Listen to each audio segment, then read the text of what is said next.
commented that maybe my apartment is haunted. You should for sure keep investigating. Are there any weird bloodstains on the floor? Or blood-curdling screams in the hallway? Hello everybody, welcome back to Screenstars. I'm here today to bring you my review for the 2022 horror film Night's End, a film that is directed by Jennifer Reeder and it stars Gino Walker, Michael Shannon and Kate Arrington. Now the film focuses on Gino Walker's character Ken Barber, who is a divorced guy. He's essentially a shut-in. After his divorce, he's moved location, and he is a shut-in pretty much now. He goes through his day with an endless set of routines, if you like, his breakfast, his exercise, so on and so forth.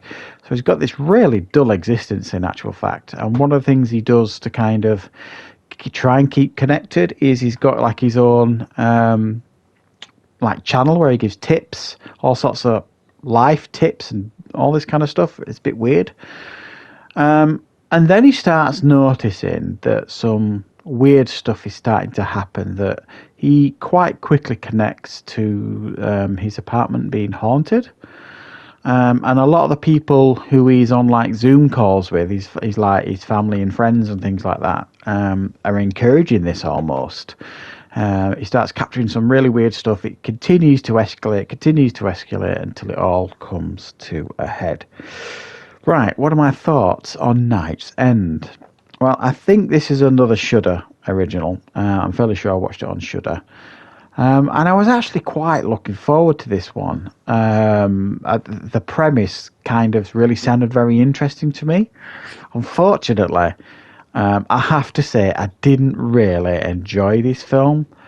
I just thought it was a bit weird for lots of different reasons. Now, I quite enjoyed this character of Ken Barber. This guy, this shut-in, he's quite a complex layered character, or certainly the potential was there for this. And there were moments in this film where I thought, is this film actually going to be quite brave and do something a little bit different? Is it going to be really more about, mental health? And I genuinely thought that's the direction it was going down, and I'm still not 100% if that's actually not what. Well, I am a bit, because the film kind of almost presents this, this clever projection of, this guy's not well, basically, and then by the end, it just kind of ticks all these generic horror boxes, or it certainly tries to, and I just thought it was disappointing. Not that it didn't go in the direction I wanted it to. I don't mind it when a film doesn't do when a film does that. When it presents one thing and gives you another thing. I just think what it presented and what it actually gave were very, very unsatisfying, and I just didn't appreciate it for it. And it was just odd as well, because I suspect obviously it was filmed over lockdown on this, because like the only person who's ever really on screen is Gino Walker, who plays Ken Barber in this apartment. We follow his life and his routine, and everybody else you basically see on like a Zoom call. And nobody, apart from this guy, Ken Barber, nobody else felt like a real person.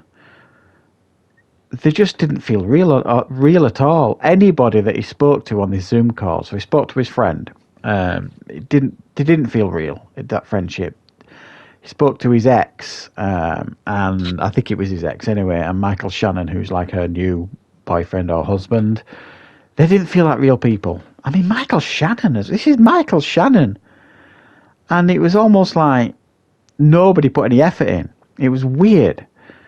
And then he gets in touch with this guy that wrote like this spiritual type book, ghostly book. He just felt like a caricature. And then he gets into this like horror channel kind of gets in touch with him because they want to use his apartment as for the focus of like one of their episodes. and that didn't feel real.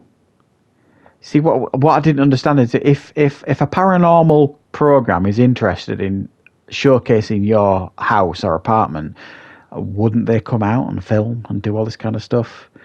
So there was loads of aspects of the film that just didn't work for me, and then it just kind of devolves into like this real generic horror film by the end. That I think if they'd have built that up better, I would have enjoyed it more.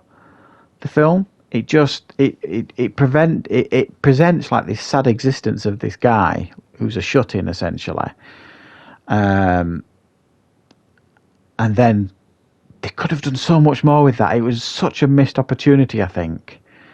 It's like that. I can't even remember the name of the film. That one with Matt Smith. There was a horror film a couple of years ago on Netflix. The name, I had it and made it's just gone now. It was my film of the year, I think, in 2020, was it? Something like that. It was just spectacular because it was that film was scary, but it dealt with real life issues at the same time. And I think this film had the potential to do the same.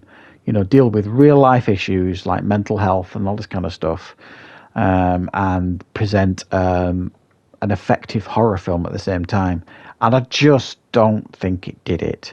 There are a couple of moments in the film, a couple of scary images at the end and all this kind of stuff, all this potential, but it just didn't work for me. I suppose this film just didn't click, and nobody felt real in the film apart from Ken Barber, this guy that was this shut-in, if you like.